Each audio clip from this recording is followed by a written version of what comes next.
Hi, I'm Buck, your personal tour guide to the Federal Reserve. I'm here to introduce you to one of the most complex but effective institutions in the United States. But don't worry, I'll explain it all in plain English. Just beside me is a roadmap of where we're going. Together, we'll walk through the Federal Reserve System, literally. And along the way, I'll show you just what goes on around here and why it's important. By the end of this tour, you too will be able to explain the Federal Reserve in plain English. There is no other agency of government which can overrule actions that we take. There is no other agency of government which can overrule actions that we take. There is no other agency of government which can overrule actions that we take. That would effectively be a takeover of monetary policy by the Congress, a repudiation of the independence of the Federal Reserve, which would be highly destructive to the stability of the financial system, the dollar, and our national economic situation. The Federal Reserve does not own any gold at all. We have not owned gold since 1934.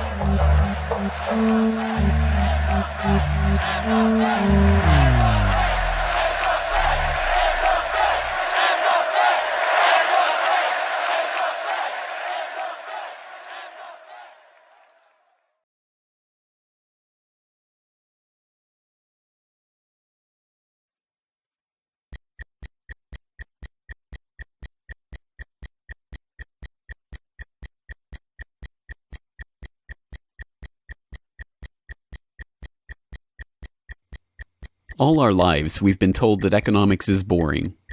It's dull. It's not worth the time it takes to understand it. And all our lives, we've been lied to.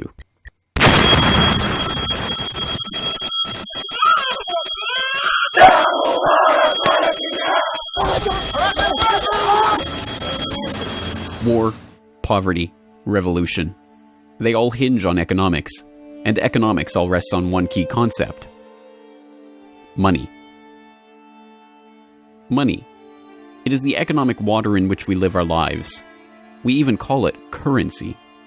It flows around us, carries us in its wake, drowns those who are not careful. We use it every day, in nearly every transaction we conduct. We spend our lives working for it, worrying about it, saving it, spending it, pinching it. It defines our social status. It compromises our morals. People are willing to fight, die, and kill for it. But what is it? Where does it come from? How is it created? Who controls it? It is a remarkable fact that, given its central importance in our lives, not one person in 100 could answer such basic questions about money as these. So if you were planning a family, you'd want to know where babies come from. Yeah. And this is a lot about banking. So let me ask you, where does money come from? Where does the money come from? Where does any money? The government prints it. It's printed off. Where does money come from? How is new money created? By labor. People work and produce wealth, and the money is supposed to match that wealth. Where does money come from? Well, I have a pretty different outlook on money. It actually comes from, like, trees, right? But why is this? How could we be so ignorant about a topic of such importance? Where does money come from is a basic, childlike question. So why is our only response the childlike answer meant as a joke? It grows on trees. Such a profound state of ignorance could not come about naturally. From the time we are children, we are curious about the world and eager to learn about the way it works. And what could lead to a better understanding of the way the world works than a knowledge of money, its creation and destruction? Yet discussion of this topic is fastidiously avoided in our school years and ignored in our daily life. Our monetary ignorance is artificial, a smokescreen that has been erected on purpose and perpetrated with the help of complicated systems and insufferable economic jargon. But it doesn't take an economist to understand the importance of money. Deep down, we all know that the wars, the poverty, the violence we see around us hinges on this question of money. It seems like a 1,000-piece jigsaw puzzle just waiting to be solved. And it is. The puzzle pieces, taken together, create an image of the Federal Reserve, America's central bank and the heart of the country's banking system. Despite its central importance to the economy, relatively few have heard of it, and fewer still know what it is, despite the bank's attempts at self-description. Our economy runs on a complex system of exchange of goods and services, in which money plays a key part. Coin, currencies, savings, and checking accounts, the overall supply of money is managed by the Federal Reserve. Money is the medium through which economic exchanges take place, and money as a standard of value helps us to set prices for goods and services. The job of managing money, monetary policy, is to preserve the purchasing power of the dollar while ensuring that a sufficient amount of money is available to promote economic growth. The Federal Reserve also promotes the safety and soundness of the institutions where we do our banking. It ensures that the mechanisms by which we make payments, whether by cash, check, or electronic means, operate smoothly and efficiently. And in its fiscal role, acts as the banker for the United States government. Now, these duties comprise the major responsibilities of our central bank. But in order to really understand the Federal Reserve, we must first understand its origins and context. We must deconstruct the puzzle. The first piece of that puzzle lies here, in the White House. This is where the Federal Reserve Act, then known as the Currency Bill, was signed into law after passing the House and Senate in late December 1913. The New York Times of Christmas Eve 1913 described the festive scene. The Christmas spirit pervaded the gathering. While the ceremony was a little less impressive than that of the signing of the Tariff Act on October 3rd last in the same room, the spectators were much more enthusiastic and seized every occasion to applaud. There in the White House that fateful December evening, President Wilson signed away the last veneer of control over the American money supply to a cartel, a well-organized gang of crooks so successful, so cunning, so well hidden that even now, a century later, few know of its existence, let alone the details of its operations. But those details have been openly admitted for decades. Of course, just as we have been taught to find economics boring, we have been taught that this story is boring. This is the way the Federal Reserve itself tells it. The United States was facing severe financial problems. At the turn of the century, most banks were issuing their own currency, called banknotes. The trouble was, currency that was good in one state was sometimes worthless in another. People began to lose confidence in their money, since it was only as sound as the bank that issued it. Fearful that their bank might go out of business, they rushed to exchange their banknotes for gold or silver. By attempting to do so, they created the Panic of 1907. During the panic, people streamed to the banks and demanded their deposits. The banks could not meet the demand. They simply did not have enough gold and silver coin available. Many banks went under. People lost millions of dollars. Businesses suffered, unemployment rose, and the stability of our economic system was again threatened. Well, this couldn't go on.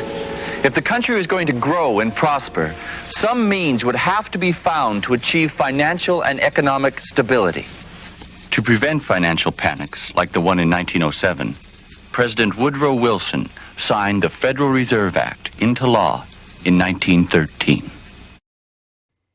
But this is history as told by the victors, a revisionist vision in which the creation of a central bank to control the nation's money supply is merely a boring historical footnote, about as important as the invention of the zipper or an early 20th century hula hoop craze. The truth is that the story of the secret banking conclave that gave birth to that Federal Reserve Act is as exciting and dramatic as any Hollywood screenplay or detective novel yarn, and all the more remarkable for the fact that it is all true. We pick up the story, appropriately enough, under cover of darkness. It was the night of November 22nd, 1910, and a group of the richest and most powerful men in America were boarding a private rail car at an unassuming railroad station in Hoboken, New Jersey. The car, waiting with shades drawn to keep onlookers from seeing inside, belonged to Senator Nelson Aldrich, the father-in-law of billionaire heir to the Rockefeller dynasty, John D. Rockefeller Jr. A central figure on the influential Senate Finance Committee where he oversaw the nation's monetary policy, Aldrich was referred to in the press as the general manager of the nation. Joining him that evening was his private secretary Shelton, and a who's who of the nation's banking and financial elite. A. Pyatt Andrew, the Assistant Treasury Secretary, Frank Vanderlip, President of the National City Bank of New York, Henry P. Davison, a senior partner of J.P. Morgan Company, Benjamin Strong Jr., an associate of J.P. Morgan and president of Bankers Trust Co., and Paul Warburg, heir of the Warburg banking family and son-in-law of Solomon Loeb of the famed New York investment firm Kuhn, Loeb & Company. The men had been told to arrive one by one after sunset to attract as little attention as possible. Indeed, secrecy was so important to their mission that the group did not use anything but their first names throughout the journey so as to keep their true identity secret even from their own servants and waitstaff. The movements of any one of them would have been reason enough to attract the attention of New York's voracious press, especially in an era where banking and monetary reform was seen as a key issue for the future of the nation. A meeting of all of them, now that would surely have been the story of the century. And it was. Their destination? The secluded Jekyll Island off the coast of Georgia, home to the prestigious Jekyll Island Club whose members included the Morgans, Rockefellers, Warburgs, and Rothschilds. Their purpose? Davison told intrepid local reporters who had caught wind of the meeting that they were going duck hunting. But in reality, they were going to draft a reform of the nation's banking industry in complete secrecy. G. Edward Griffin, the author of the best-selling The Creature from Jekyll Island and a longtime Federal Reserve researcher, explains.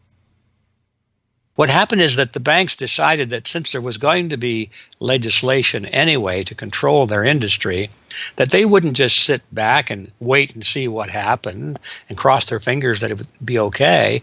They decided that to do what so many cartels do today, they decided to take the lead, and they would be the ones calling for regulations and reform. They like the word reform, and American people are suckers for the word reform. You just put that into any corrupt piece of legislation, call it reform, and people say, oh, I'm all for reform, and so they vote for it or accept it. So that's what they were doing. They decided we will reform our own industry. In other words, we will create a cartel, and we will give the cartel the power of government. We'll take our cartel agreement so that we can self-regulate to our advantage, and we'll call it the Federal Reserve Act. And then we'll take this cartel agreement to Washington and convince those idiots there to pass it into law. And that basically was the strategy. It was a brilliant strategy. Of course, we see it happening all the time, and certainly in our own day today, we see the same thing happening in other cartelized industry. Right now, we're watching it unfold in the field of healthcare, but at that time, it was banking, all right? And so the banking cartel wrote their own rules and regulations, called it the Federal Reserve Act, got it passed into law, and it was very much to their liking because they wrote it. And in essence, what they had created is a set of rules which made it possible for themselves to regulate their industry, but they went even beyond that. In fact, it's clear to me when I was reading their letters and their conversations at the time and the debates that they never dreamed that Congress would go along and also give them the right to issue the nation's money supply. I mean, not only were they now going to regulate their own industry, which is what they started out as wanting to do, but they got this incredible gift that they didn't dream would be given to them, although they were negotiating for it. And that was Congress gave them the authority to issue the nation's money. And Congress gave away the sovereign right to issue the nation's money to the private banks. And so all of this was in the Federal Reserve Act, and the American people were joyous because they were told and they were convinced that this was finally a means of controlling this big creature from Jekyll Island. Amazingly enough, they were successful, not just in conspiring to write the legislation that would eventually become the Federal Reserve Act, but in keeping that conspiracy a secret from the public for decades. It was first reported on in 1916 by Bertie Charles Forbes, the financial writer who would later go on to found Forbes magazine. But it was never fully admitted until a quarter century later, when Frank Vanderlip wrote a casual admission of the meeting in the February 9, 1935 edition of the Saturday Evening Post. I was as secretive, indeed as furtive, as any conspirator. I do not feel it is any exaggeration to speak of our secret expedition to Jekyll Island as the occasion of the actual conception of what eventually became the Federal Reserve System. Over the course of their 9 days of deliberation at the Jekyll Island Club, they devised a plan so overarching, so ambitious, that even they could scarcely imagine that it would ever be passed by Congress. As Vanderlip put it, discovery of our plan, we knew, simply must not happen, or else all our time and effort would be wasted. If it were to be exposed publicly that our particular group had got together and written a banking bill, that bill would have no chance whatever of passage by Congress. So what precisely did this conclave of conspirators devise at their Jekyll Island meeting? A plan for a central banking system to be owned by the banks themselves, a system which would organize the nation's banks into a private cartel that would have sole control over the money supply itself. At the end of their 9-day meeting, the bankers and financiers went back to their respective offices, content in what they had accomplished. The details of the plan changed between its 1910 drafting and the eventual passage of the Federal Reserve Act, but the essential ideas were there. But ultimately, this scene on Jekyll Island, too, is just one piece of a larger puzzle. And like any other puzzle piece, it has to be seen in its wider context for the bigger picture to become visible. To understand the other pieces of the puzzle and their importance in the creation of the Federal Reserve, we have to travel backward in time. The story begins in late 17th century Europe. The 9 Years' War is raging across the continent as Louis XIV of France finds himself pitted against much of the rest of the continent over his territorial and dynastic claims. King William III of England, devastated by a stunning naval defeat, commits his court to rebuilding the English navy. There's only one problem: money. The government's coffers have been exhausted by the waging of the war, and William's credit is drying up. A Scottish banker, William Patterson, has a banker's solution. A proposal to form a company to lend £1 million to the government at 6% plus £5,000 management fee, with the right of note issue. By 1694, the idea has been slightly revised, a £1.2 million loan at 8% plus £4,000 for management expenses. But it goes ahead. The magnanimously titled Bank of England is created. The name is a carefully constructed lie, designed to make the bank appear to be a government entity. But it is not. It is a private bank owned by private shareholders for their private profit, with a charter from the king that allows them to print the public's money out of thin air and lend it to the crown. What happens here at the birth of the Bank of England in 1694 is the creation of a template that will be repeated in country after country around the world. A privately controlled central bank lending money to the government at interest, money that it prints out of nothing. And the jewel in the crown for the international bankers that creates this system is the future economic powerhouse of the world, the United States. In many important respects, the history of the United States is the history of the struggle of the American people against the banksters that wish to control their money. By the 1780s, with colonies still fighting for independence from the crown, the bankers will get their wish. In 1781, the United States is in financial turmoil. The Continental, the paper currency issued by the Continental Congress to pay for the war, has collapsed from overissue and British counterfeiting. Desperate to find a way to finance the end stages of the war, Congress turns to Robert Morris, a wealthy shipping merchant who was investigated for war profiteering just 2 years earlier. Now, as Superintendent of Finance of the United States from 1781 to 1784, he is regarded as the most powerful man in America, next to General Washington. In his capacity as Superintendent of Finance, Morris argues for the creation of a privately owned central bank deliberately modeled on the Bank of England that the colonies were supposedly fighting against. Congress, backed into a corner by war obligations and forced to do business with the bankers just like King William in the 1690s, acquiesces and charters the Bank of North America as the nation's first central bank. And exactly as the Bank of England came into existence loaning the British Crown £1.2 million, the BNA started business by loaning $1.2 million to Congress. By the end of the war, Morris has fallen out of political favor and the Bank of North America's currency has failed to win over a skeptical public. the BNA is downgraded from a national central bank to a private commercial bank chartered by the state of Pennsylvania. But the bankers have not given up yet.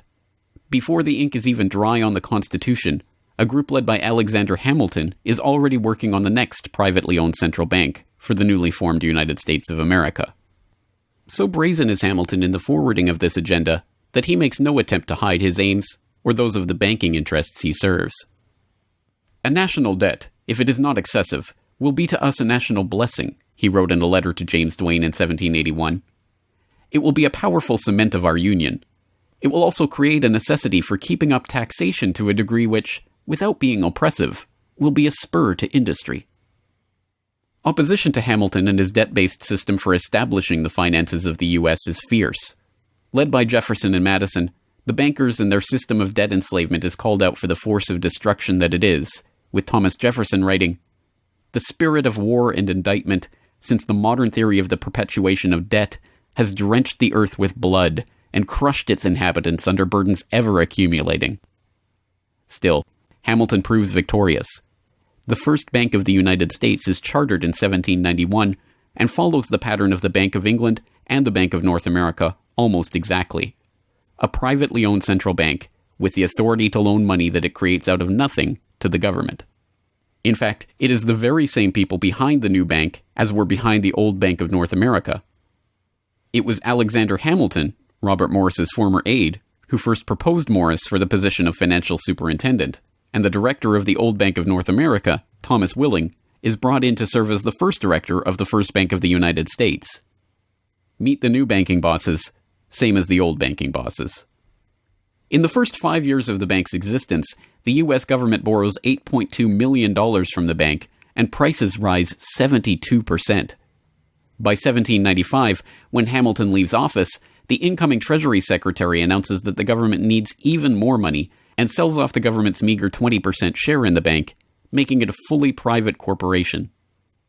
Once again, the U.S. economy is plundered while the private banking cartel laughs all the way to the bank that they created. By the time the bank's charter comes due for renewal in 1811, the tide has changed for the money interests behind the bank. Hamilton is dead, shot to death in a duel with Aaron Burr. The bank-supporting Federalist Party is out of power. The public are wary of foreign ownership of the central bank, and what's more, don't see the point of a central bank in time of peace. Accordingly, the charter renewal is voted down in the Senate, and the bank is closed in 1811. Less than a year later, the U.S. is once again at war with England. After 2 years of bitter struggle, the public debt of the U.S. has nearly tripled from $45.2 million to $119.2 million. With trade at a standstill, prices soaring, inflation rising, and debt mounting, President Madison signs the charter for the creation of another central bank, the Second Bank of the United States, in 1816. Just like the two central banks before it, it is majority privately owned and is granted the power to loan money that it creates out of thin air to the government.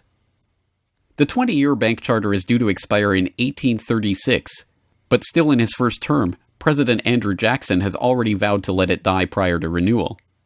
Believing that Jackson won't risk his chance for re-election in 1832 on the issue, the bankers forward a bill to renew the bank's charter in July of that year, 4 years ahead of schedule.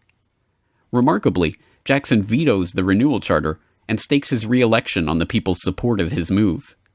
In his veto message, Jackson writes in no uncertain terms about his opposition to the bank.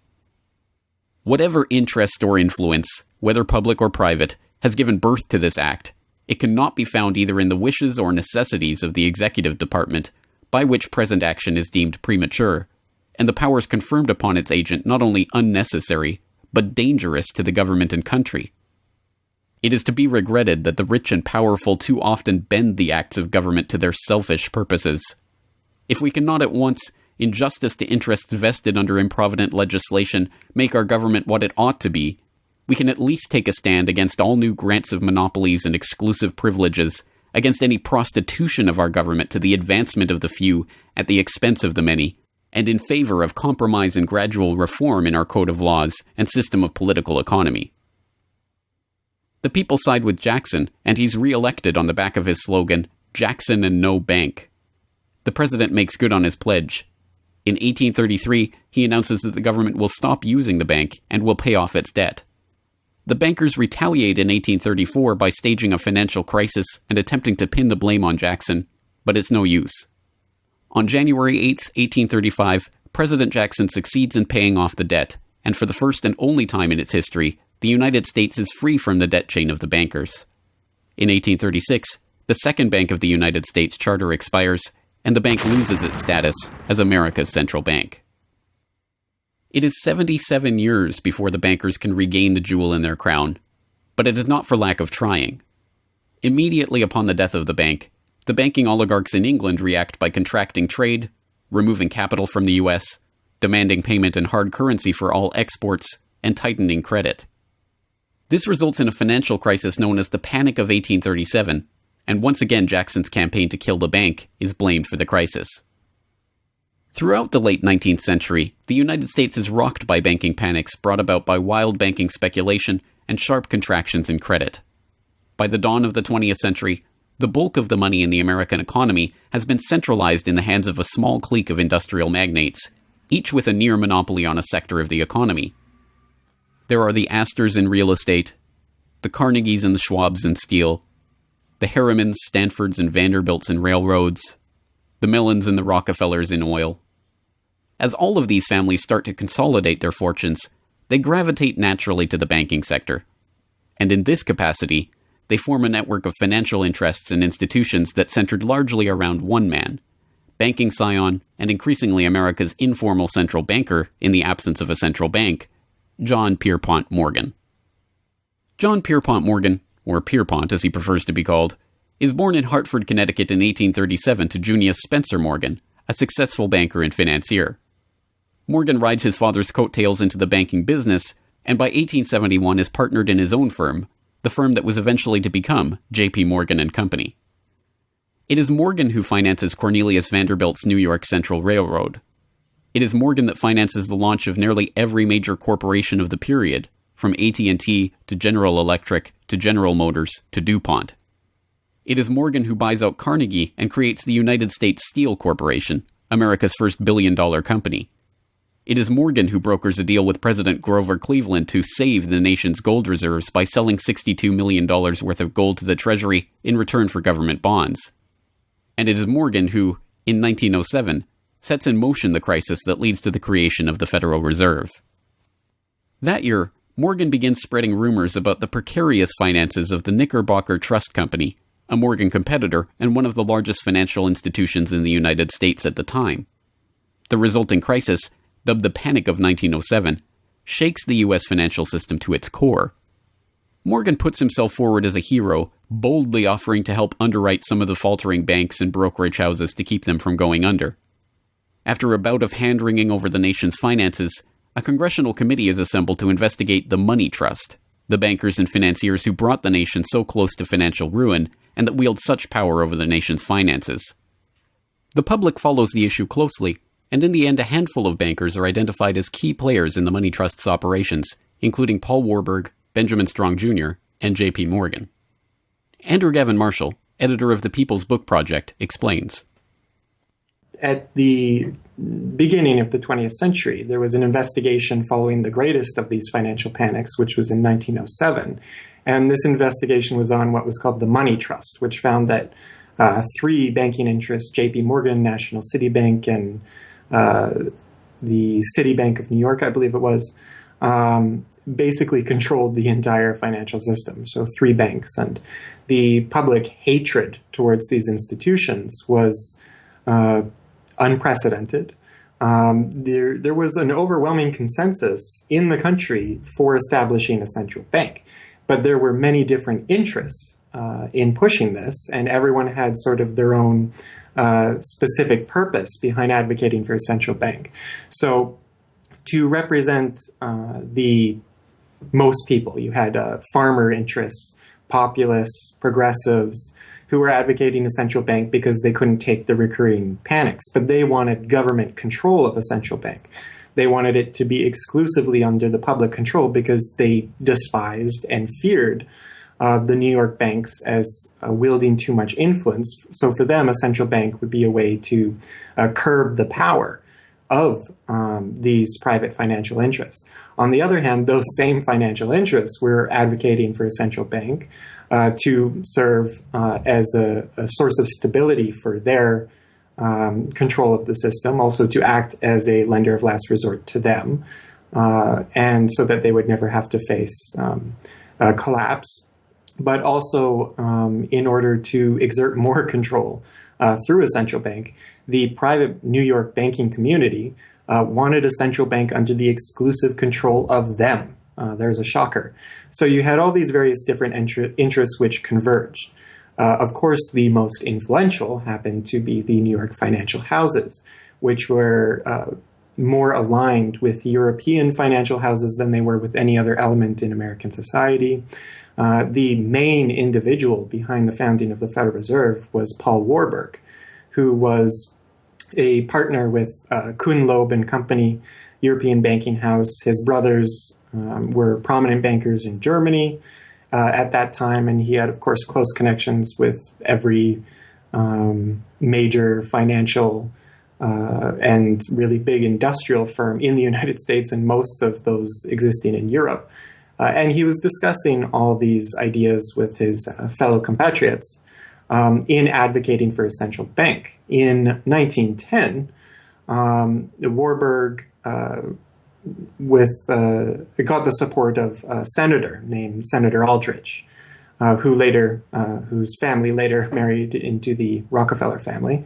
Again, I'm sure just a coincidence, but Aldrich invited Warburg and a number of other bankers to a private secret meeting on Jekyll Island, just off the coast of Georgia, where they met in 1910 to discuss the construction of a central bank in the United States, but one which, of course, would be owned and serve the interests of the private bankers. Aldrich then, in 1911, presented this as the Aldrich Plan or the Aldrich Bill in the U.S. Congress, and it was actually voted out. The public, suspicious of Senator Aldrich's banking connections, ultimately reject the Jekyll Island Cabal's Aldrich Plan. The cabal does not give up, however. They simply revise and rename their plan, giving it a new public face, that of Senator Robert Owen and Representative Carter Glass. In the end, the money trust that was behind the Panic of 1907 uses the public's own outrage against them to complete their consolidation of control over the banking system.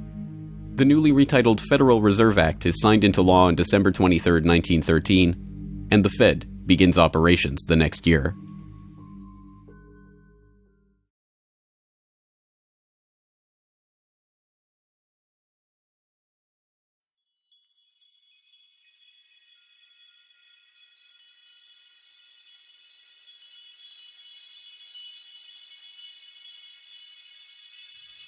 So how does the Federal Reserve System work?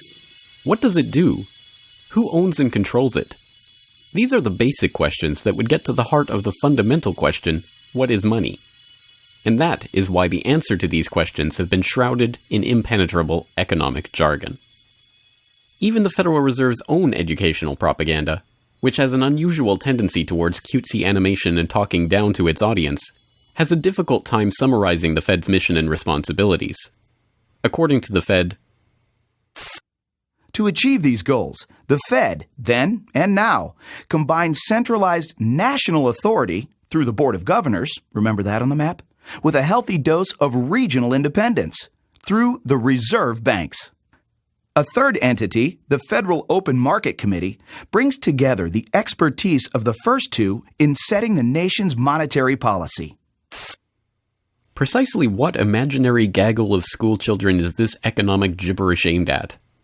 The simple truth, hidden behind the sleight of hand of economic jargon and magisterial titles, is that a banking cartel has monopolized the most important item in our entire economy: money itself. We are taught to think of money as the pieces of paper printed in government printing presses or coins minted by government mints. While this is partially true, in this day and age, the actual notes and coins circulating in the economy represent only a tiny fraction of the money in existence.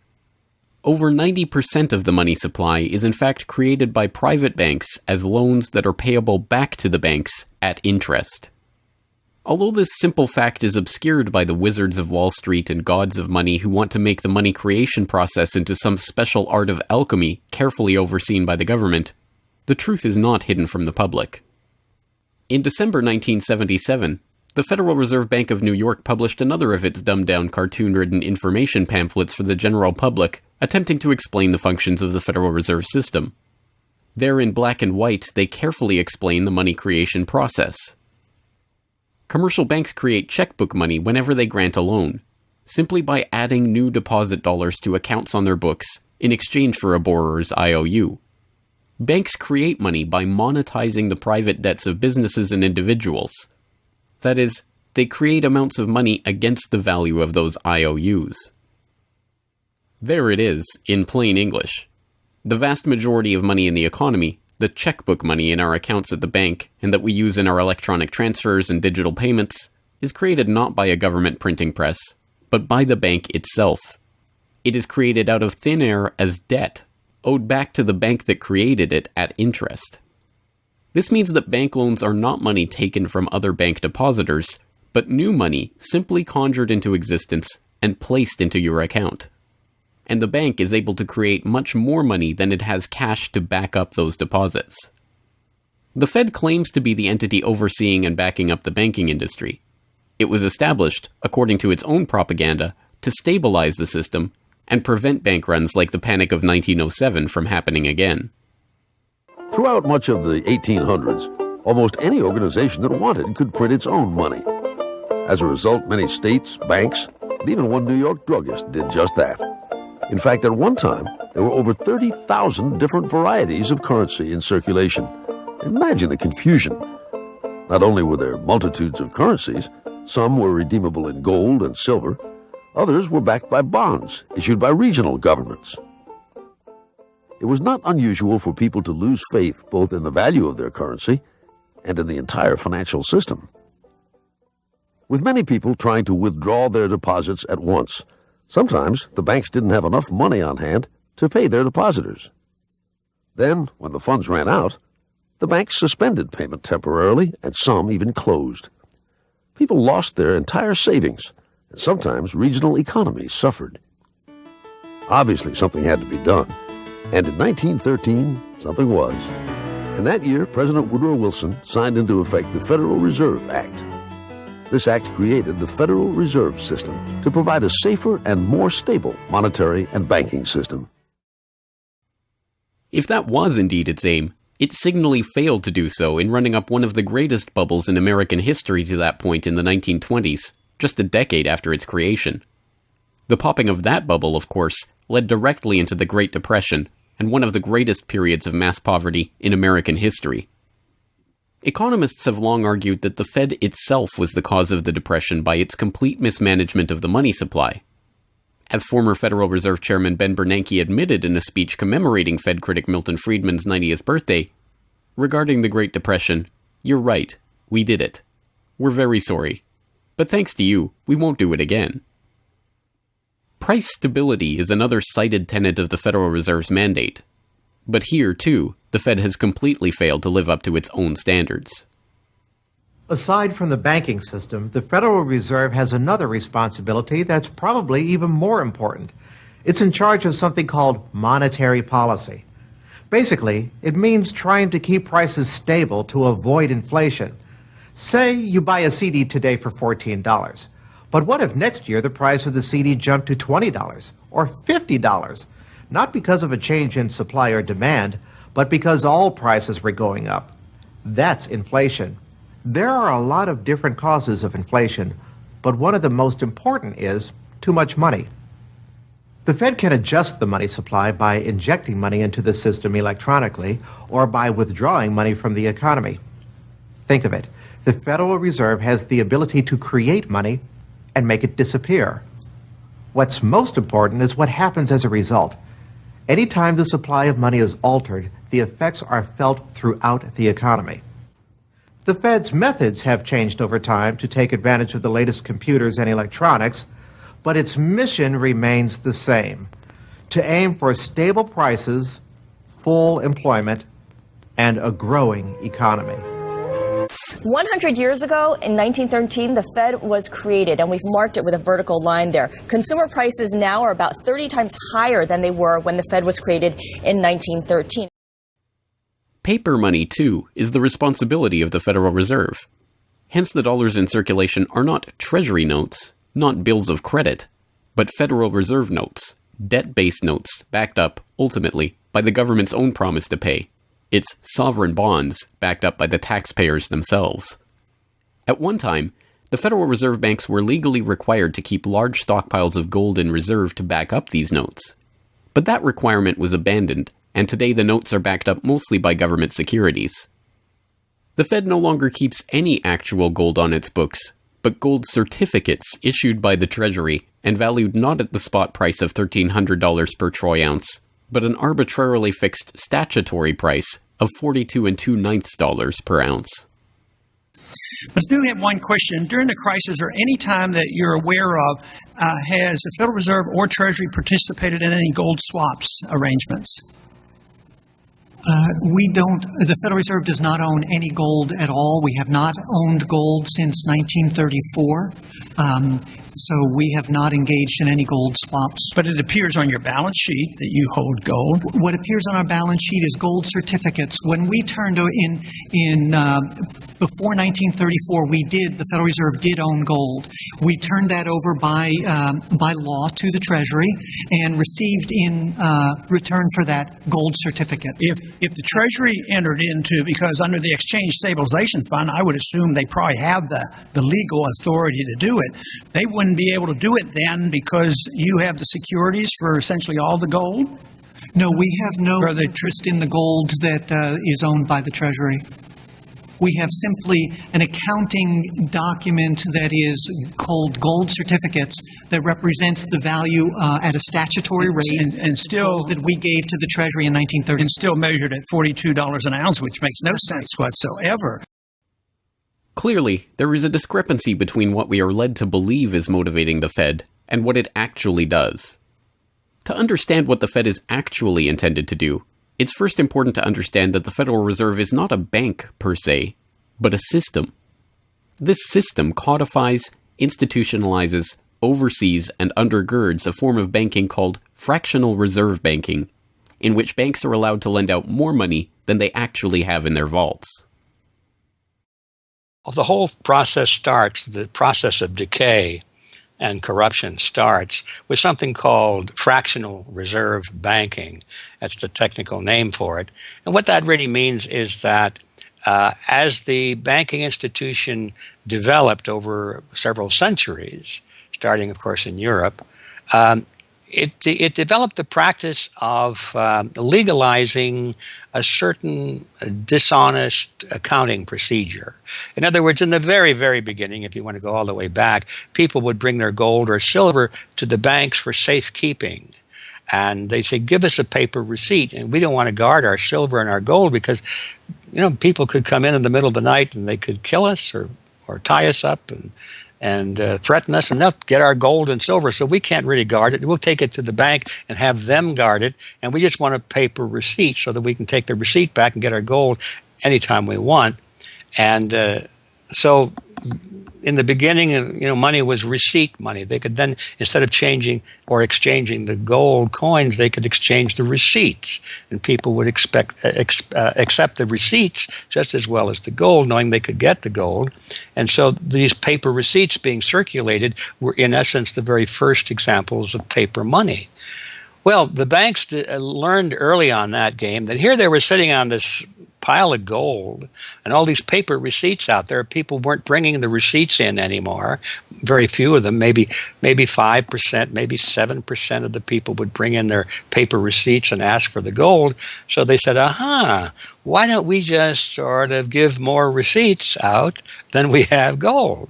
They'll never know because we only are asked at the best 7% of it, so we can create more receipts for gold than we have, and we can collect interest on that because we'll loan that into the economy and we'll charge interest on this money that we don't really have. And it's a pretty good gimmick, don't you think? And they, well, yeah, of course. And so that's how fractional reserve banking started. And now it's institutionalized, and they teach it in school. No one ever questions the integrity of it or the ethics of it. They say, well, that's the way banking works. And isn't it wonderful that we now have this flexible currency and we have prosperity and all of this sort of thing? So it all starts with this concept of fractional reserve banking. And the trouble is with that is it works most of the time, but every once in a while, there are a few ripples that come along that are a little bit bigger than the other ripples, and maybe one of them is a wave, and more than 7% will come in and ask for their gold. Maybe 20% will come in, or 30%. And well, now the banks are embarrassed because the fraud is exposed. They say, well, we don't have your gold. What do you mean you don't have my gold? I gave it to you and put it on deposit, and you said you'd safeguard it. Well, we don't have it. We loaned it out. So then the word gets out, and everybody and their uncle comes and lines up for their gold. And of course, they don't have it, and the banks are closed. They have bank holidays, and the banks are embarrassed. They go out of business. People lose their savings, and you have these terrible banking crashes that were ricocheting all around the world prior to this time. And that's what caused the concern. One of the things that caused the concern of the American people, they didn't want that anymore. They wanted to put a stop to that. And that was the whole purpose, supposedly, of the Federal Reserve System, is to put a stop to that. But since the people who designed the plan to put a stop to it were the very ones who were doing it in the first place, you can not be surprised that their solution was not a very good one insofar as the American people were concerned. Their solution was to expand it. Not to control it, but to expand it. See, prior to that time, this little game of fractional reserve banking was localized at the state level. Each state was doing its own little fractional reserve banking system. Each state, in essence, had its own Federal Reserve. Central banks were authorized by state law to do this sort of thing, and that was causing all this problem. And so the Federal Reserve came along and said, well, no, we're not going to do this at the state level anymore because look at all the problem it's causing. We're going to consolidate it all together, and we're going to do it at the national level. The key to this system, of course, is who controls this incredible power to regulate the economy by setting reserve requirements and targeting interest rates. The answer to this question, too, has been deliberately obscured. The Federal Reserve System is a deliberately confusing mishmash of public and private interests, reserve banks, boards and committees, centralized in Washington and spread out across the United States. So you have the Federal Reserve Board in Washington, appointed by the president. That's the only part of this system that is directly dependent upon the government for input. That's the federal part, that the government, the president specifically, gets to choose a few select governors.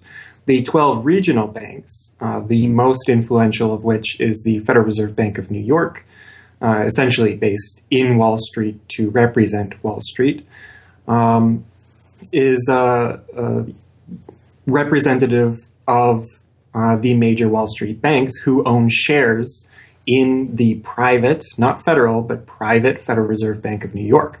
All the other regional banks are also private banks. They vary according to how much influence they wield. But the Kansas City Fed is influential, the St. Louis Fed, the Dallas Fed. But the New York Fed is really the center of this system. And precisely because it represents the Wall Street banks who appoint the leadership of the New York Fed. So the New York Fed has a lot of public power, but no public accountability. It has no oversight. It does not answer to Congress the way that the chairman of the Federal Reserve Board of Governors does. And even then, the chairman of the Federal Reserve Board, who is appointed by the president, does not answer to the president. He does not answer to Congress. He goes to Congress to testify, but the policy that they set is independent. So they have no input from the government. The government can't tell them what to do, legally speaking. And of course, they don't. Do you think it would cause problems for the Fed or for the economy if that legislation was to pass? My concern about the legislation is that if the GAO is auditing not only the operational aspects of our programs and the details of the programs, but is making judgments about our policy decisions that would effectively be a takeover of monetary policy by the Congress, a repudiation of the independence of the Federal Reserve, which would be highly destructive to the stability of the financial system, the dollar, and our national economic situation. The Federal Open Market Committee is responsible for setting interest rates. Now, this committee, which is enormously powerful, has as its membership the governor and vice chair of the Federal Reserve Board. But the Federal Open Market Committee, most of the membership is the presidents of the regional Federal Reserve banks representing private interests. So they have significant input into setting the interest rates.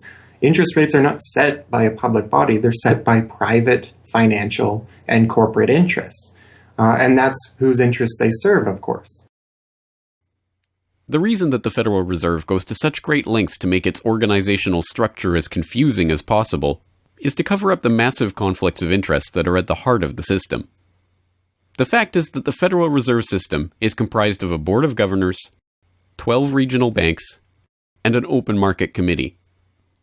The privately owned member banks of each Federal Reserve Bank vote on the majority of the Reserve Bank's directors, and the directors vote on members to serve on the Federal Open Market Committee, which determines monetary policy. What's more, Wall Street is given a prime seat at the table, with tradition holding that the president of the powerful New York Federal Reserve Bank be given the vice chairmanship of the FOMC and be made a permanent committee member. In effect, the private banks are the key determinants in the composition of the FOMC, which regulates the entire economy. According to the Fed, its monetary policy decisions do not have to be approved by the president or anyone else in the executive or legislative branches of government. It does not receive funding appropriated by the Congress, and the terms of the members of the Board of Governors span multiple presidential and congressional terms. Or, in the words of Alan Greenspan, what is the proper relationship, what should be the proper relationship between a chairman of the Fed and a president of the United States? Well, first of all, the Federal Reserve is an independent agency, and that means basically that there is no other agency of government which can overrule actions that we take. The Fed goes on in its self-mythologization to state that it is not a private, profit-making institution. This characterization is dishonest at best, and an outright lie at worst. The regional banks are themselves private corporations, as noted in a 1928 Supreme Court ruling. Instrumentalities like the national banks or the Federal Reserve Banks, in which there are private interests, are not departments of the government. They are private corporations in which the government has an interest. This point is even admitted by the Federal Reserve's own senior counsel. Our regulations do specify overall terms for the lending, but the day-to-day operation of the banking activities are conducted by the Federal Reserve banks. They are banks, and indeed they do lend, and they do interact with they're their own depositors. agency, then, essentially, They are not in that agencies. regard. Yes, they're not agencies, Your Honor. They're persons under FOIA. Each Federal Reserve Bank, the stock is owned by the member banks in the district, 100% privately held. They have private boards of directors. Majority of those boards are appointed by the independent banks, private banks in the district. They are not agencies. These private corporations issue shares that are held by the member banks that make up the system, making the banks the ultimate owners of the Federal Reserve Banks. Although the Fed's profits are returned to the Treasury each year, the member bank shares of the Fed do earn them a 6% dividend. According to the Fed, the fixed nature of these returns means that they are not being held for profit.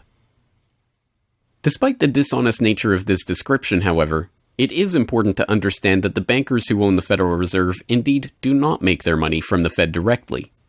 Instead, the benefits are much less obvious and much more insidious. The simplest way that this can be understood is that, as a century of history and the specific example of the last financial crisis shows, the Fed was used as a vehicle to bail out the very bankers who own the Fed banks in the most obvious example of fascistic collusion imaginable. A handful of financial institutions have enriched themselves as a result of institutional speculation on a large scale, as well as manipulation of the market, And secondly, what they have done is that they have then gone to their governments and said, well, we are now in a very difficult situation and you need to give us money so that we can retain the stability of the financial system. And who actually lends the money or brokers the public debt? The same financial institutions which are the recipients of the bailout. Okay, and so what you have is a circular process. It's a diabolical process. You're lending money. You're not lending money. You're handing money to the large financial institutions, and then this is leading up to a mounting public debt in the trillions. Okay. And then you say to the financial institutions, we need to establish a new set of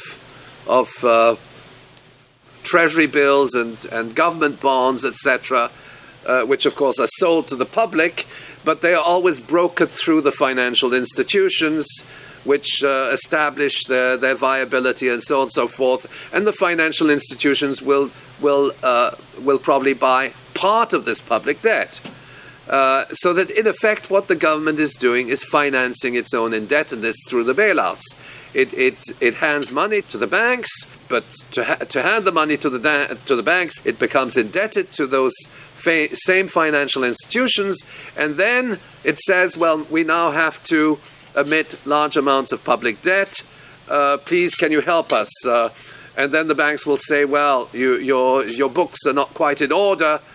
And then the government will say, well, obviously they're not in order because we've just handed you $1.4 trillion of bailout money, and we're now in a very difficult situation. So we need to borrow money from the people who are, in fact, the recipients of the bailout. So this is really what we're dealing with. We're dealing with a circular process.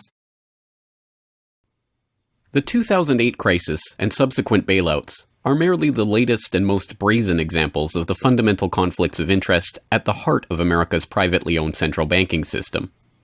Beginning with the collapse of Lehman Brothers in September of that year, the Federal Reserve embarked on an unprecedented program of bailouts and special zero-interest lending facilities for the very banks that had caused the subprime meltdown in the first place.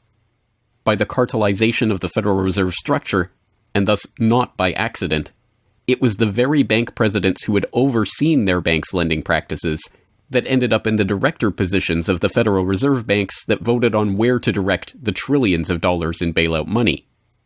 And unsurprisingly, they directed it toward their own banks.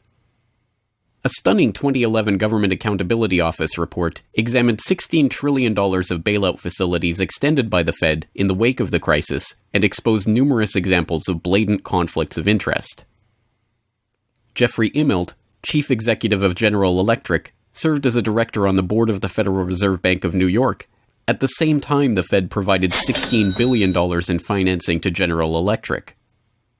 J.P. Morgan Chase chief executive Jamie Dimon, meanwhile, was also a member of the board of the New York Fed during the period that saw $391 billion in Fed emergency lending directed to his own bank. In all, Federal Reserve Board members were tied to $4 trillion in loans to their own banks. These funds were not simply used to keep these banks afloat, but actually to return these Fed-connected banks to a period of record profits in the same period that the average worker saw their real wages actually decrease and the economy on Main Street slow to a standstill.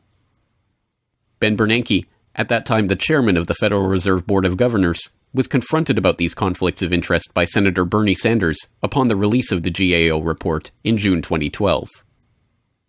Senator, you raised an important point, which is that this is not something the Federal Reserve created. This is in the statute. Congress in the Federal Reserve Act said this is the governance of the Federal Reserve, and more specifically that bankers would be on the board. And 6 out of 9. Sorry? 6 out of 9 in the regional banks are come from the banking industry. That's correct. And that is in the law. And right. I'll answer your question, though. The answer to your question is that Congress set this up. We have tried, I think we've made it into something useful and valuable. We do get information from it.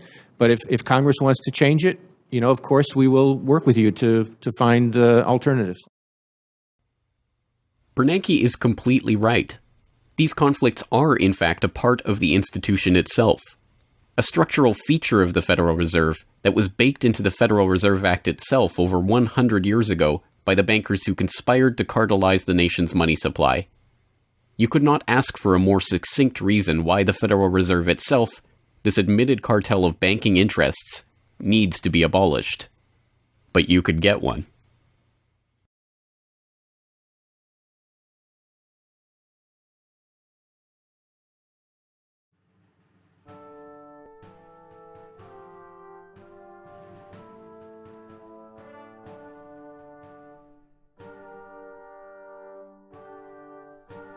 We now know that for centuries, the people of the United States have been at war with the international banking oligarchs. That war was lost, seemingly for good, in 1913, with the creation of the Federal Reserve. With the passage of the Federal Reserve Act, President Woodrow Wilson consigned the American population to a century in which the money supply itself has depended on the whims of the banking cabal. A century of booms and busts, bubbles and depressions, has led to a wholesale redistribution of wealth toward those at the very top of the system.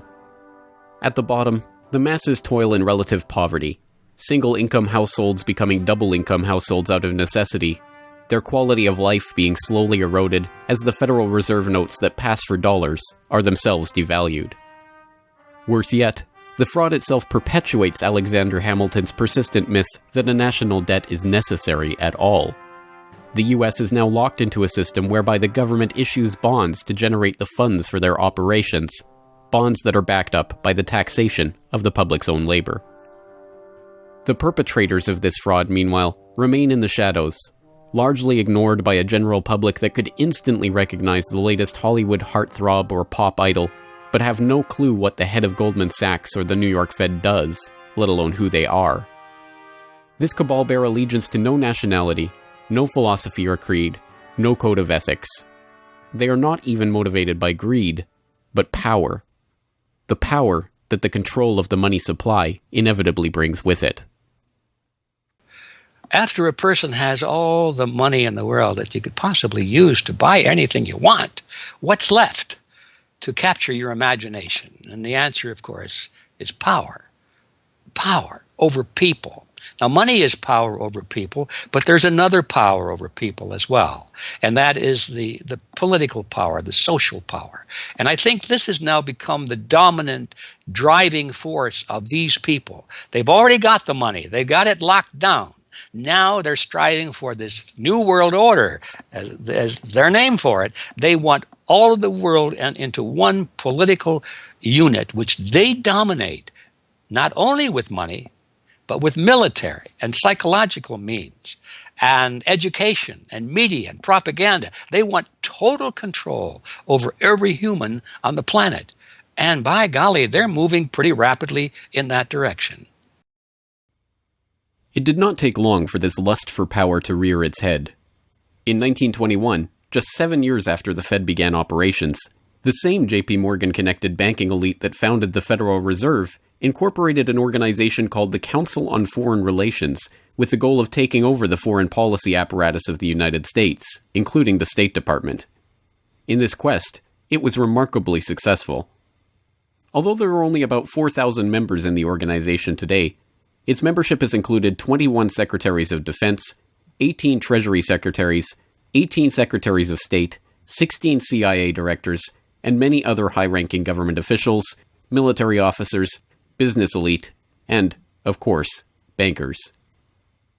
The first director of the CFR was John W. Davis, J.P. Morgan's personal lawyer and a millionaire in his own right.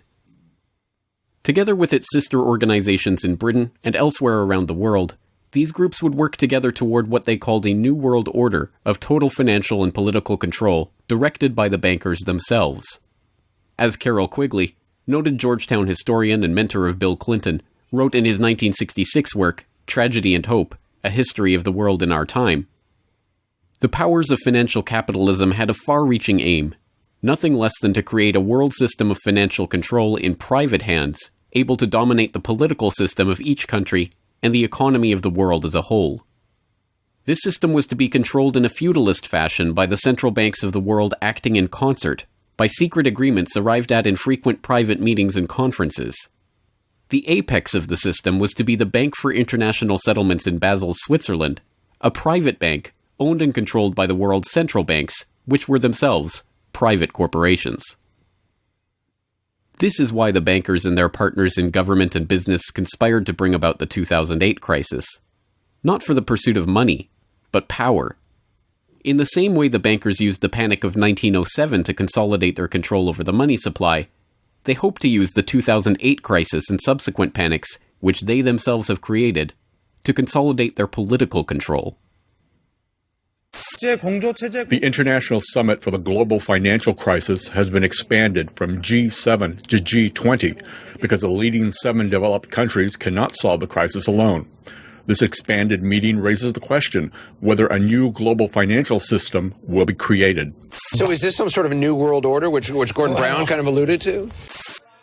British Prime Minister Gordon Brown has described the quote-unquote guiding principles to be addressed at the summit. They are transparency, sound banking, responsibility, integrity, and get this, global governance, unquote. I think a new world order is emerging, and with it the foundations of a new and progressive era of international cooperation. The inevitable conclusion, one that flows necessarily from the true understanding of this situation, is that the Federal Reserve System needs to be consigned to the dustbin of history. After a century of enslavement, it is time for the American public to finally throw off the bankers' debt chains. If there was ever a point in human history to start questioning alternatives, this would be it. And to think that where we are and simply say, oh, well, this is the best of our options. How many of the best options lead to self-destruction? Doesn't sound like a best option. I think that with a world of 7 billion people, we can probably come up with something better than a system in which a few thousand people benefit so much at the expense of everything else on this world, and at the expense of the potential for the future of mankind. They're leveraging our future. And so long as we accept this way of thinking, so long as we accept these institutions as having dominance, that's the direction we'll be going. So I think reform is a good way to try and stall and to push back directly against the expanding and evolving power structures. But a radical change is what's really needed, and that has to be built from the bottom up. But I think that these two processes can and should go together in parallel. If you've made it this far, congratulations.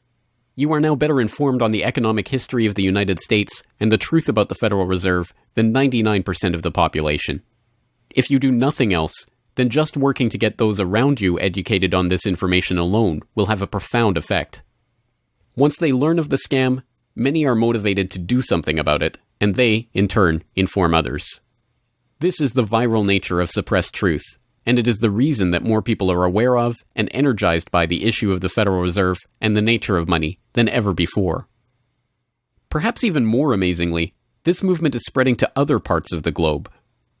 Recognizing the interlocking nature of the modern global economy and the international nature of the banking oligarchy, movements to abolish the Federal Reserve have sprung up in Europe, where protests against the cartelized central banking system are taking place in over 100 cities, attracting 20,000 people on a weekly basis. I started this movement because I realized that the Federal Reserve Act, in my opinion, is one of the most worst laws in the whole world. So a private banking company is lending America the money, and in my opinion, America is not any more democratic. The Federal Reserve tells the government what to do, and that's a problem. It's a very big problem, especially in the US. Why is it a global issue, and why are people doing it here in Germany? Because when you realize that this finance system, it's a global system. You have to go to the really beginning of the system. And in my opinion, it's also the World Bank and the International Fund of Currencies and stuff like this. But at the beginning of all this is a law from 1913. Woodrow Wilson signed it. And this is the beginning of all this hardcore capitalism we are suffering right now from. And the only way to stop this is maybe to break this law. But what if the burgeoning movement to end the Fed is successful? What system do people propose as the answer? There have been several proposals along different lines by various researchers. Some argue for a return to America's colonial roots of debt-free money issued by state-run banks, pointing to the Bank of North Dakota as one already functioning, successful model of this approach. We've had two banking systems ever since the 1860s, with the state bank system and the federal bank system. And the federal bank system are the big Wall Street banks, particularly. They dominate the federal system. So they're taking over right now. I mean, in California, we don't even have any local banks where I am. They're now, we had two, and I had accounts in both of them, and they're now, one of them is Chase Bank, and the other is U.S. Bank. So they're both big Wall Street banks now. They've been taken over. So if you can keep, it's the local banks that have an interest in serving the local business. The big banks have no interest in making loans to local business. It's too risky. Why should they bother? They've got this virtually free money they can get from the Fed and from each other, and it's much more lucrative to them either to speculate in commodities or other things abroad, or what works very well for them is to buy long-term government bonds at 3%, because these have no capital requirement. The capital requirement for government bonds are zero. So they can buy all of those that they want. Whereas if they buy, let's say, mortgages, or if they make loans for mortgages, or they make loans to businesses, then they have to worry about their capital requirement. And as soon as they've used up all their capital, in other words, $8 of capital will get you $100 of loans, then they can't make any more loans. They have to wait for 30 years till those loans get paid off. So what they do, if they do buy mortgages, is sell them off to investors. And so that was the whole mortgage-backed securities scam that we've seen. They had no motivation to make sure that these borrowers were actually sound borrowers. They just wanted to make a sale, so they sold the stuff to the unwary investors who might be somebody in Iceland or Sweden or pension funds. Yeah, so that didn't work out so well. So a state bank with the partnering with the local banks can provide the capital, can help them with capital. In North Dakota, the state bank guarantees the loans of the local banks, allowing them to make much bigger loans than they could otherwise. And the state bank provides liquidity to the small banks. That's why the small banks, the local banks, aren't making loans to small business right now, because they don't know that they can get money from the other banks as needed. The way banking works is they make the loan first. I mean, if you have credit lines to many different businesses, and if they all hit up their credit lines at once, you're going to run out of money.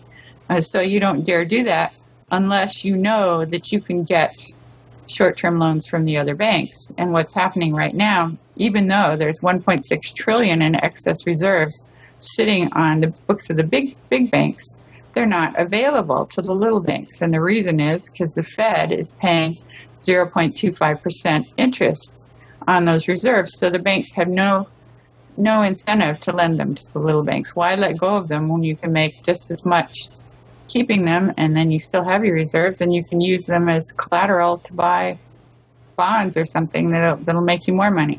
So the whole system is messed up. And in North Dakota, the Bank of North Dakota provides the liquidity for these local banks. Others advocate a decentralized system of alternative and competing currencies that greatly reduce or even eliminate altogether the need for a central bank. Well, 22 years ago in Ithaca, New York, I noticed that a lot of people, friends particularly, had skills and time that were not being employed or respected by the prevailing economy. And while we had much desire to create things and trade them with each other, and many services we could provide to each other. We didn't have the money.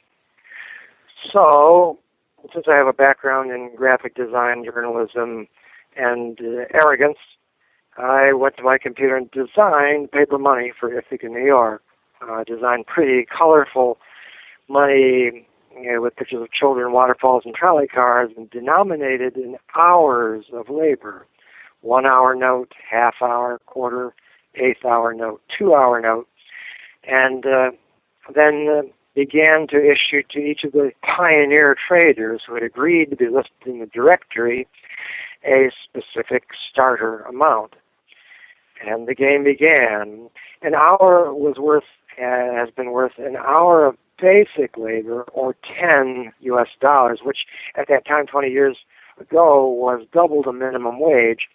People who usually expect more than $10 per hour of their service can charge multiple hours per hour, but the denomination puts between us as residents of our community that reminder that we are fellow citizens, not merely winners or losers scrambling for dollars. And it introduces us to each other on the basis of these skills and services that we have, that we are more proud to provide for each other than often is the case with a conventional job, just the stuff we have to do to get the money to pay the bills. So through that trading process, that more intimate scale process within the community, we're more easily able to become friends and lovers and political allies. It's an inspiring story, and tell people about how much money has circulated through this community. I mean, it's important for people to understand just how successful this has been. Because we're not a computer system, we don't have a specific volume of trading recorded, but by the grapevine, by phone surveys, and over the years watching the money move, we were able to guess very reliably at several $1 million equivalent of this money has transacted over those years, making loans without charging interest up to $30,000 value, which is the fundamental monetary revolution in our system. Then as well, making grants of the money to over 100 community organizations. Some argue for currencies whose mathematical nature prevent them from being merely conjured into existence whenever a federal government wants to wage another war of aggression or forge another link in the seemingly endless train of governmental tyranny and abuse. What people have to understand about Bitcoin is that it's a completely decentralized network. There's no central server, there's no controlling company, there's no office. It's just free software that anyone can download and start running on their computer anywhere in the world. And that the Bitcoins themselves can be transferred to or from anyone, anywhere in the world. And it's impossible for any bank or government or entity to block you from sending or receiving those Bitcoins. There's a limited supply of those Bitcoins. There will never, ever, ever be more than 21 million Bitcoins. And so because, like everything, the price is set based on supply and demand, because the supply of Bitcoins is limited and the demand is increasing as more and more people start to use them and more websites start to accept them, the price of Bitcoins in terms of dollars is going to have to increase even a lot more than the $500 per Bitcoin that it is today. Are there any drawbacks at all to the idea of using a cryptocurrency? If you're part of the current power elite that can just print money at will to spend on whatever you feel like, then yeah, the world switching over to Bitcoin is probably not going to benefit you. But if you're one of the normal people that aren't working for the Federal Reserve or any central bank that's printing money to pay to your friends and that sort of thing, then a Bitcoin world is a wonderful thing for you. Sound money, cryptocurrencies, state banks, LETS programs, self-issued credit. These and many other solutions have all been proposed, and many of them are in use in different localities today. Information on all of these ideas and how they are being applied in various parts of the world are widely available online.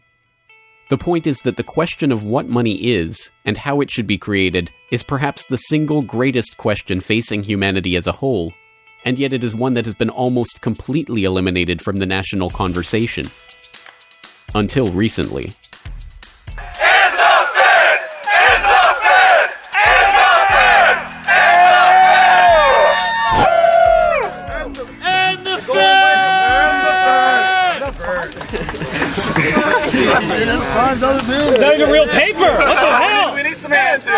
Fed! And the Fed! And the Fed! And the Fed!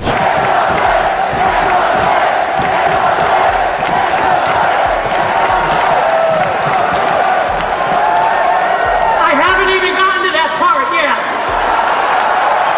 We can do it again when I get to that part.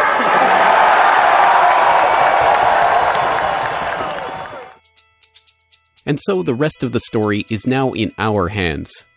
Once we understand the scam that has taken place, the gradual consolidation of wealth and power in the hands of an elite few banking oligarchs, and the growing impoverishment of the masses, all in the name of banking funny money created out of nothing and loaned to the public at interest, we can choose to get active or to do nothing at all. For those who choose to get active, there are some steps that you can take to help change the course of the system. First, follow the links and resources from the transcript of this documentary at corbettreport.com/Federal Reserve to familiarize yourself with the history, the connections, and the functions of the Federal Reserve System. If you can't explain this material to yourself, then you will never be able to teach it to others. Secondly, begin reaching out to others to bring them up to speed on the issue. It can be as simple as broaching this conversation in the Monday morning water cooler talk, or passing out a copy of this documentary, or sending out links to this information to your email list. Insert this topic into your conversations. When people start talking about the national debt, or the state of the economy, or other political talking points, get them to question the roots of these issues, and why there is a national debt at all.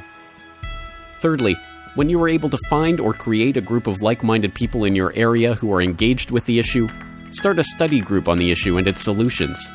The study group can help source alternative or complementary currencies in the local area, or, if none exist already, the group can form the basis for a community of local businesses and customers who are willing to start experimenting with ways to wean themselves off of the Federal Reserve notes. Fourthly, use the resources at corbettreport.com, including the Federal Reserve information flyer, or hold DVD screenings to attract interest in your group and draw others into studying the true nature of the monetary system. The work of building up an alternative to the current system can seem daunting, even at times overwhelming. But it is important to keep in mind that the Federal Reserve System that seems so monolithic today has only been around for 1 century. Central banks have been defeated in America before, and they can be defeated again. The question of how we decide to change this system is not rhetorical. It will either be answered by an informed, engaged, active population working together to create viable alternatives and to dismantle the current system, or it will be answered by the same banking oligarchy that has been controlling the money supply, and indeed the lifeblood of the country, for generations. Now, 1 century after the creation of the Federal Reserve System, we have a choice to make. Whether the next century, like the one before it, will be a century of enslavement, or, transformed by the actions and choices that we make in the light of this knowledge, a century of empowerment.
Hello, this is James Corbett of CorbettReport.com, the writer, producer, director, narrator, and just about everything else you can imagine with regards to the documentary that you just finished watching, Century of Enslavement, The History of the Federal Reserve.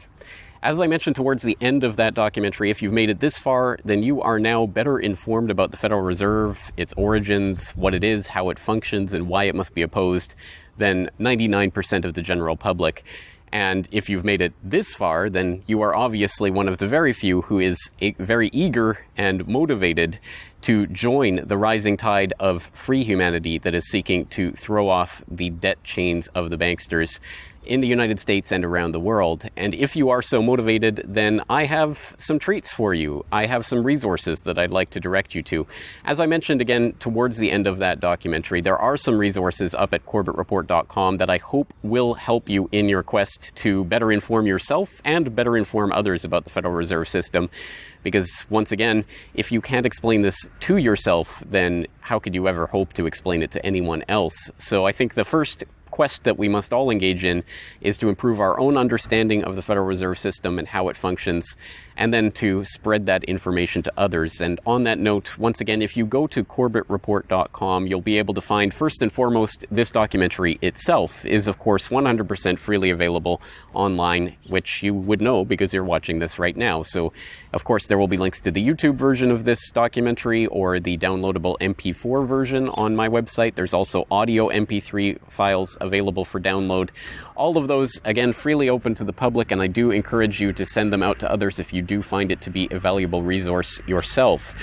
And once you're there at corbettreport.com, you'll find not only the documentary itself, but also a transcript of the documentary, complete with hyperlinks to all of the source documents, videos, articles, all of the information that was used to compile this documentary. So I hope that will be a valuable resource, again, for people who are looking to put this information together in a way that makes sense in their own head, and so that they can see where all of this information is coming from, much of it sourcing from the Federal Reserve itself. So I hope that the hyperlinked transcript will be valuable to people out there who are seeking to broaden their understanding of these topics.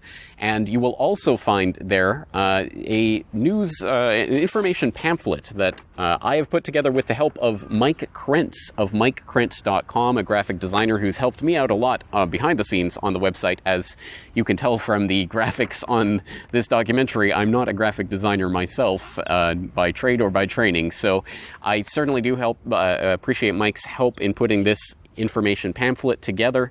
And this is just a few points that have been addressed in this video, informational points about the Federal Reserve, what it is, and some interesting little teasers to get people interested in this information. You can download and print this off from corbettreport.com and use it however you like, handing it out to people on the street, using it as a discussion point if you hold a DVD screening, if you want to just post it up in public areas, only where allowed by law, of course.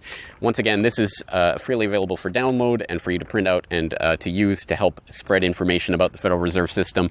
And it's available both in color and black and white and should print nicely onto standard 8.5 by 11 letter size paper. So that will all be up there at the website, along with, of course, an actual DVD version of this documentary. Once again, if you do find this information useful, then I hope you will try to spread it to others. There are a lot of people who prefer the online link, but there will be some people who you cannot reach online. For those people, and for yourself, if you so desire, here is a physical hard copy that you can order from corbettreport.com for 2,000 Japanese yen. That's about 20 Federal Reserve notes. Because unfortunately, we are trapped in this debt-based bankster-led system, so we do all require these pieces of paper in order to put a roof over our head and food on the table, myself included. So your support is obviously greatly appreciated. And for that 2,000 Japanese yen, about 20 Federal Reserve notes, you'll receive this documentary. Disc 1 containing the documentary itself. Disc 2, the full 1-hour interview with G. Edward Griffin. So I think, again, a valuable resource for people who are looking for more information about the Federal Reserve. So that's available at corbettreport.com, along with all of this that we've talked about here, the information pamphlet, the hyperlink transcript, all of the various formats this is available in. Once again, I've tried to make this as straightforward as possible and also as detailed as possible so that you can start to further your own exploration and understanding of this system that we're facing. Once again, of course, any way that you choose to get this information out to others is greatly appreciated, but if you do want to send the Corbett Report links around, the best one to use is corbettreport.com/Federal Reserve. That will have the documentary in the YouTube format, it will have the downloadable MP3 and MP4 formats, it will have the transcript, it will have the downloadable information pamphlet, And it will also have a link to buy the DVD. So all of that will be there at corbettreport.com/Federal Reserve. Please send people there if you're going to send people anywhere.